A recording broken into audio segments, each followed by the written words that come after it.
We are the tribe from the north, we're brave and we're bold. Defeating our rivals never gets old. Making our way to the Big Sky Conference. Watch out, 'cause here comes the silver and gold. Whoa, whoa. This is Tubbs at the club for the Vandals of Idaho. Welcome back, Tribe from the North, Brave and Bold, to the official, unofficial podcast of your Idaho Vandals and the Vandals affiliate on the Big Sky Podcast Network. I'm your host, Brian Marceau, and once again, we're joined today by everyone's favorite producer, Dallas Hammer. And Dallas, there's no football news really in the Rams world, but how's it going? It's good, I think. My hockey team, the Anaheim Ducks, their goalie is probably the best goalie in the world. He's a saint. The rest of the team is just about as bad as Idaho basketball, so that tells you how my life is going. How are you doing? You know, it's kind of mixed after today, which we'll get to. But the big question, of course, pretty happy after the King Spud interview, which we tweeted out the links from Jordan K., ISU beat reporter. Real fun talk I had with him about the search for King Spud. Spoiler alert, it's still lost. But it's great to have someone else looking for King Spud. At least was great to have someone else looking for King Spud. But other than talking about our favorite trophy, we're here for instant reaction to the continuation of Idaho's now 19-game losing streak after dropping consecutive matchups with Idaho State in Pocatello. But first, guys, ain't nothing like cracking a Montucky cold snack, an ultra-refreshing light beer born in majestic Big Sky country. The best part is, when you crack a snack, you're giving back. Montucky Cold Snacks donates 8% of all profits back to local causes, even right here in Idaho, supporting organizations like CW Hogs and Idaho Food Bank. Yeehaw! That's freaking awesome. Montucky Cold Snacks, the light American lager for pow-pow rippers, gator wranglers, pony riders, and badass do-gooders. Visit MontuckyColdSnacks.com today to find out how to get ya ass some snacks. It's Around the Bar time, guys, brought to us by Hughes River Expedition. Games we have to talk about, Dallas. And listeners, we're going to go about this differently. Typically, we batch the games together as just talking about two games, go over the themes. These games were so dramatically different, it's worth splitting them up. Thursday, both games in Pocatello. Idaho goes down 43. No, that's not a typo. 43 points to 69. Not a single Vandal hit double figures, so we're not acknowledging scores. Tariq Cool led Idaho State with 14 points on 9 shots. Saturday, the game today, much more competitive. Idaho goes down in overtime, our second overtime loss of the year, 58-64. That's our fourth single-digit loss of the year, too. So, kind of pat yourself on the back. Gabe Quinnett led Idaho with 14 points. Scott Blakeney chipped in 12 points off the bench. And again, Tariq Cool, combo guard for Idaho State, starts at shooting guard, plays a lot of point guard. He paced the Bengals with 22. Which leads us, Dallas, to, again, we're talking about the first game really quick, separate from the second game. What was the story, Dallas, of Thursday's? I'll let you give the descriptor of it. Well, the first thing I want to say is I actually do think that this weekend together is kind of the perfect encapsulation of Vandal basketball. These two games, when looked at together, is what this team is. If we focus on Thursday, pretty nice score from the other team, pretty terrible from Idaho. Honestly, that was a train wreck. It seemed about 5 minutes in, Idaho State just kind of realized, oh, we can cakewalk this, and it was never in doubt. Idaho State led from start to finish. Wasn't close, like you said. Idaho didn't have a single player in double figures. Damon Thacker, the smallest guy on the team, led the team in rebounds. That's never a really good sign. Idaho State had 34 of their 69 points in the paint. It was just from every facet of the game, Idaho State just stomped all over. It was unfortunate. Idaho shot quite poorly, turned the ball over more than ISU. Just the same things we've been talking about for weeks now. It's just ugly in every facet of the game. And it's important to know, if you didn't watch that game, you see the score 69-43. First off, 69 points Idaho giving up is not a bad defensive outing whatsoever. 43 points is an offensive embarrassment. But Idaho State didn't actually play that well against us when they won by 26 on Thursday. The Bengals shot 44% from the field and 33% from three.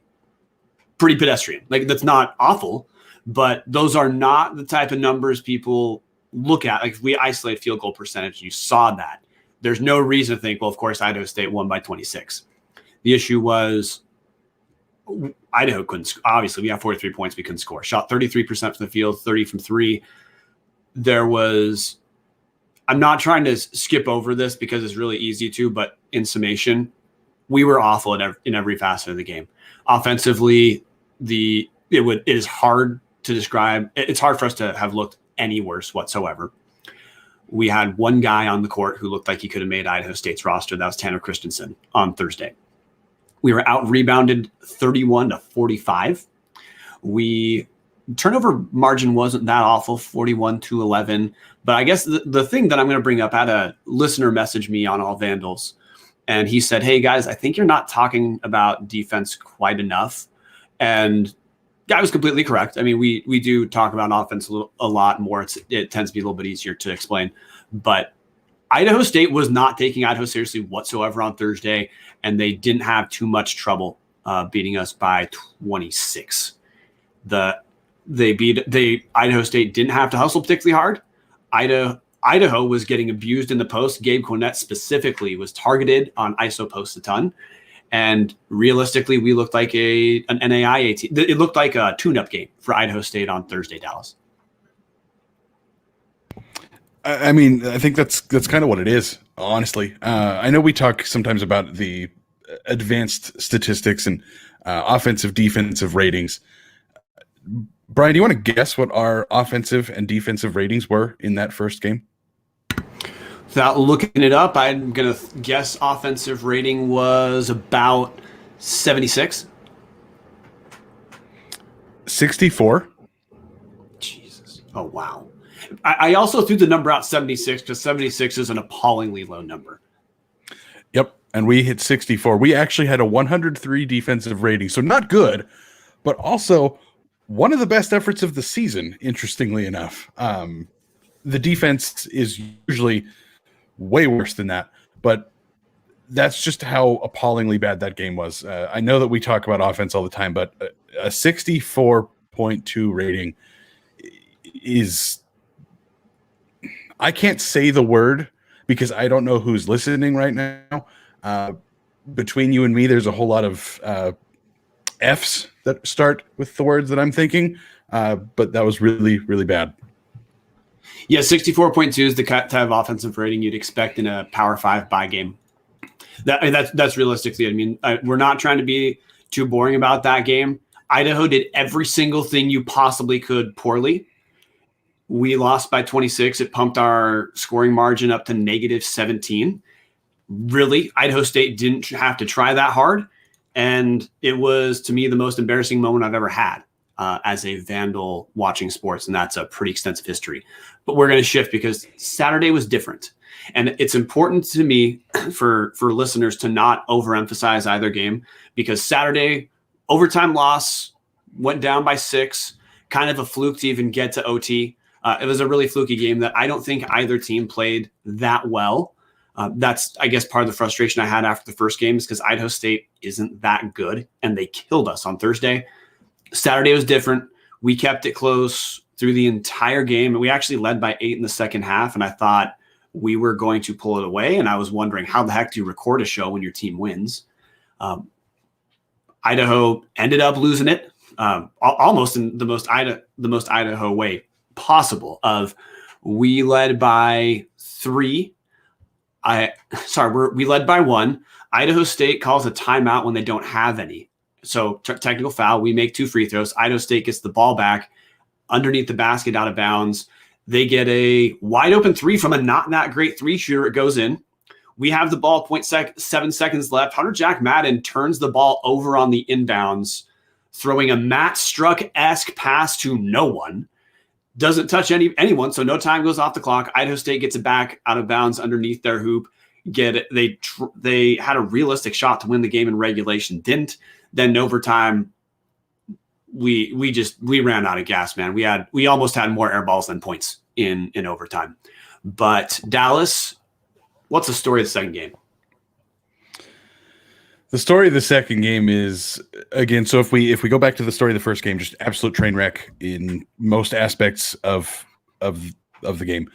The story of Saturday is this team executed better than I've seen in a long time. They actually had it wasn't a good game, but it was, even competent isn't the right word, but it was the closest game we were going to get to a win because they played well-ish in every aspect of the game and still lost. That's what it comes down to for me. There's obviously problems, like they scored twice in the first 8 minutes. I do think on a bright note, it seems maybe the coaching staff has realized they have to make a little bit of an adjustment.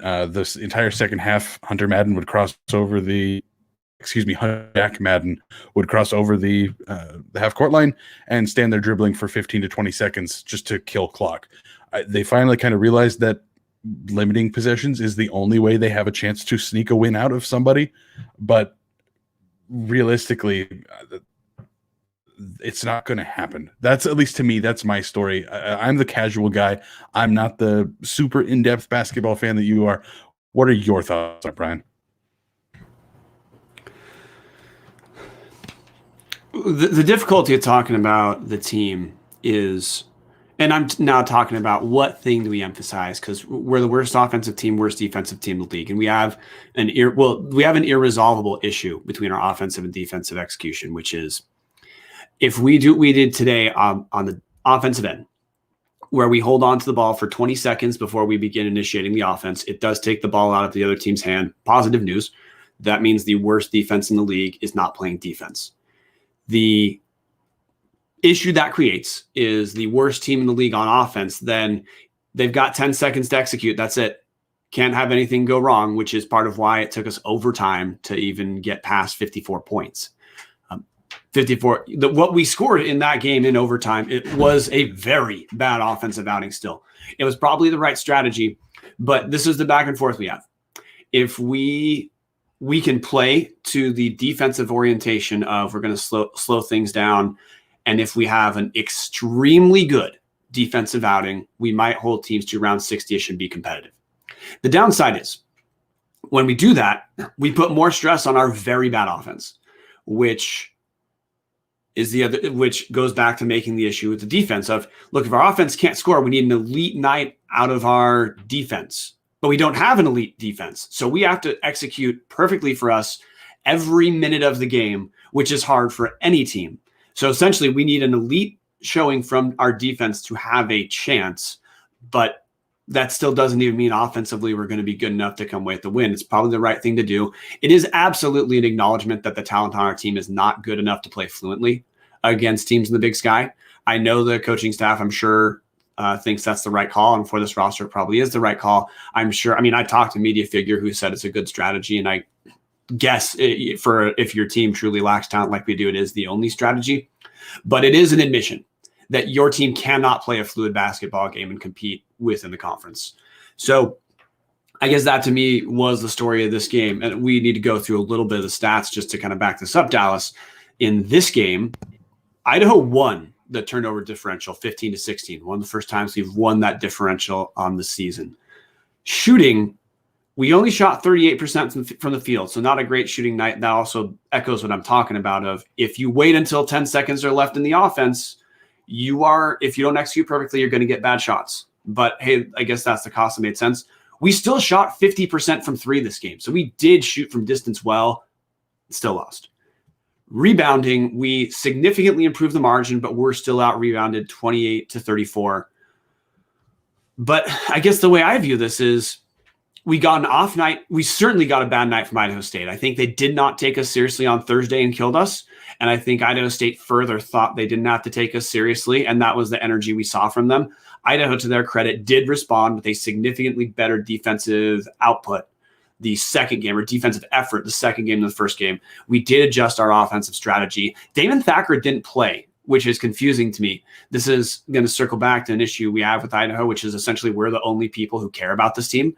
So if we don't get the details from someone, we're not going to get them at all. But Damon Thacker didn't play. So I don't know if that was a strategic decision, injury, or option C. But Idaho had a good amount of things go their way this game. We led late and still found a way to lose. I guess that this is difficulty again with talking about this team. We're trying to not have the exact same conversation all the time. We played a radically altered style that is probably the right thing to do based off our talent, Dallas. We got an off night from Idaho State. We still lost. So the question I have for you, we just had back-to-back games. Sorry about that, man. Head fake. Just had back-to-back games.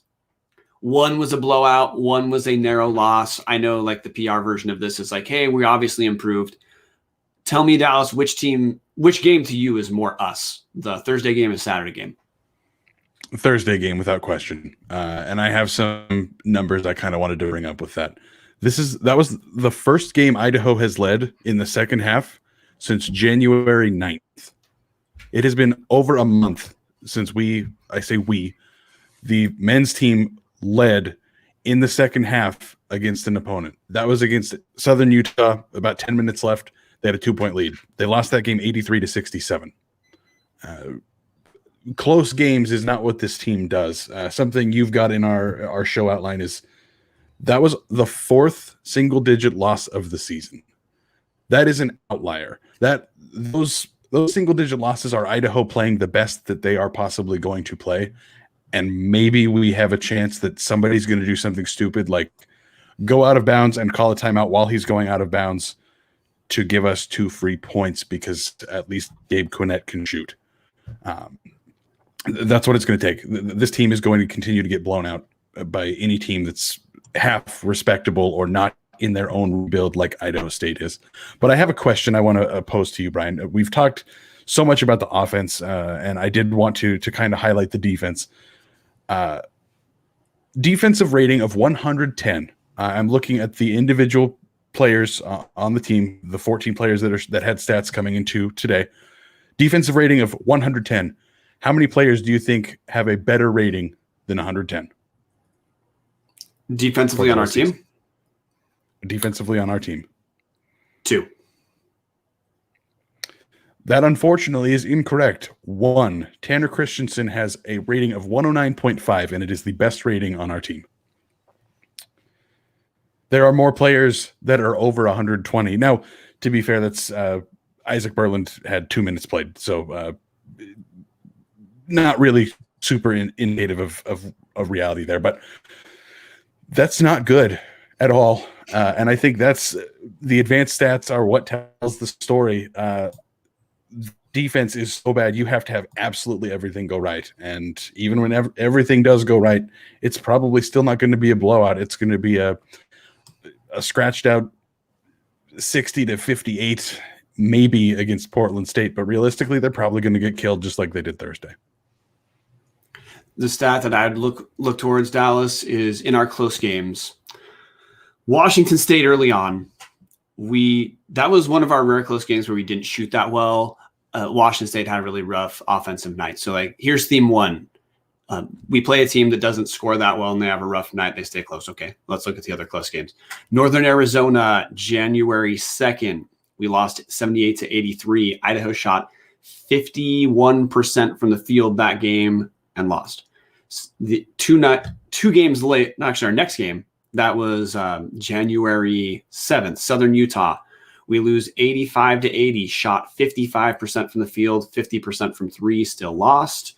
And then this game, Idaho State, not that great offensive team. Like, they're not the worst by any means, but they're let me rephrase that. They're the second worst offensive team in the conference at a points per game basis, just above us.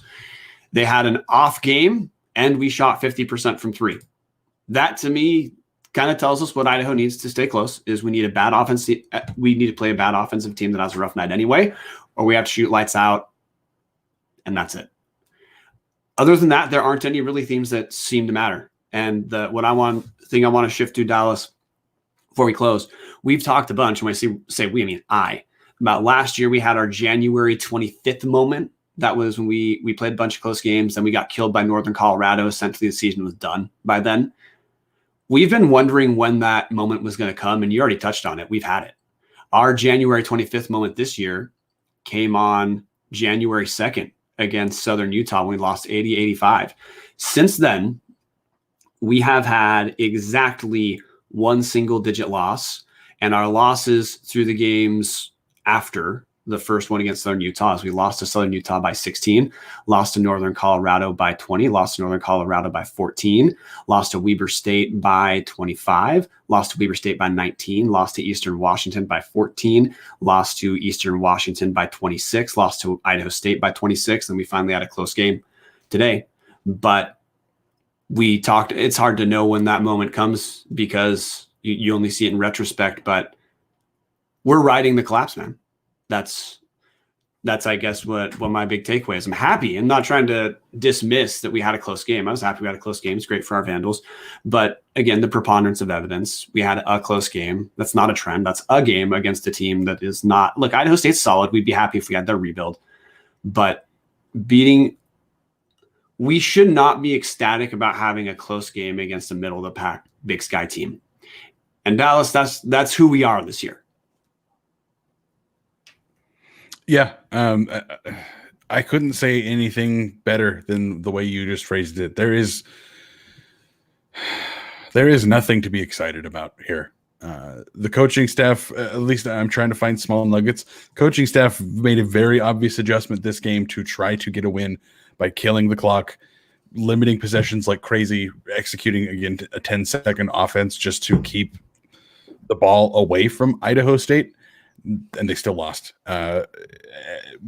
It's not a sustainable way to win games. Not unless you're, I don't know, the old Princeton offense, I guess. But it's just not. It's not going to happen. And I'm looking at this schedule, and honestly, I've kind of got it in my head of okay, we've got February 18th, February 20th with Portland State, and then football starts. Is kind of how I'm viewing it because this team is going to lose hard to Montana State and Montana and then get absolutely creamed in the first round of the Big Sky tournament. And that's all she wrote. And then we just hope that next year is going to be better.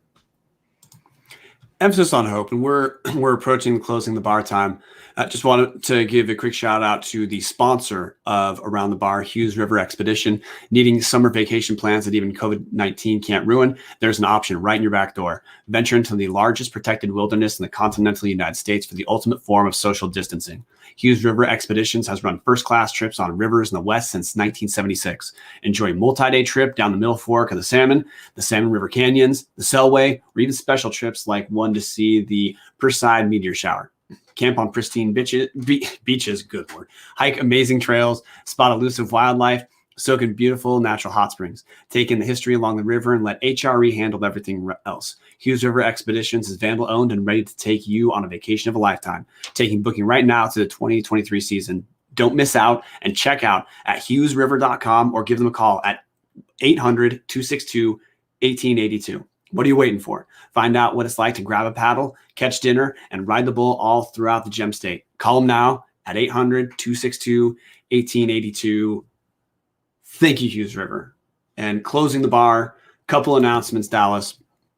I mean, you really hit on it. The current plan for basketball is first, we have football coming up. We're excited about football.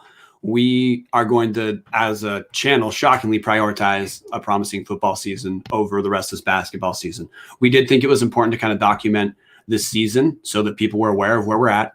But honestly, our last regular post-basketball game recording is going to be next week against Portland State. And following that, the football takes over. We're going to have a close the book episode after Idaho loses in the first round of the Big Sky Conference tournament, no question. But you know, Dallas, we thought it was important to highlight the team. Really, for me, after last season, when we heard the news of the coaching promotion after no progress, that was part of why I wanted to highlight this team. But we're going to, again, next week's our final time as an instant reaction, and we'll close the book. We do have good news, surprise news. If you didn't listen to our last episode, Athletic Director Terry Golick's going to be on the show this Tuesday, which we're pretty stoked about. Really happy to have her on the show. Happy to work collaboratively with the athletic department. We will ask a couple basketball questions because how could we not? But the focus of that episode is going to be football. So if you are curious about us asking questions for basketball, it'll happen, but it's going to be pretty short. The focus is football because we are excited about the spring football season. Idaho has a chance to be promising. We'll probably work to see if we can get a basketball episode later with the athletic director. We'll see, but we can never promise that. But that's really the big news. That is, to me, we're pretty close to closing the book on basketball season. Dallas, you want to tell everyone where they're at, and do you have any final takeaways? I just want to say, not that the athletics department watches us, but thank you for letting Terry come on our show next week. That's going to be really exciting. I hope that our listeners enjoy it. Hopefully we can have some good discussion about football and kind of change the spirits of Idaho fans right now, because I'm guessing most of the listeners are kind of thinking the same thing we are of, wow, this team is really terrible. Where's the hope? The hope is football, and we are 2 weeks away. Hopefully right now, we're all going to be drunk as hell after creaming Eastern Washington. I'm hoping that's what's going to happen. I don't think that's going to happen, but that's what I'm hoping for. You can find me at Hammer Dallas for more awful opinions like that. I tweet very infrequently about other sports teams probably nobody cares about, so be warned. But that's where you can find me. You can find me at Brian Marceau. That's Marceau. The thing I'm going to close the book on is, Dallas, you talked about, I don't know, the tone being rough or something like that. I view what we do on our basketball show, it's not a positive, negative question. We're describing what's in front of us. This is just what we've had to describe. Hopefully in a future that is not this year, we'll have something else to describe. But thanks everyone for tuning in. And we will close on a positive note like we always do. It's time for the best band in all the land to play us out. The sound of Idaho. Go Vandals.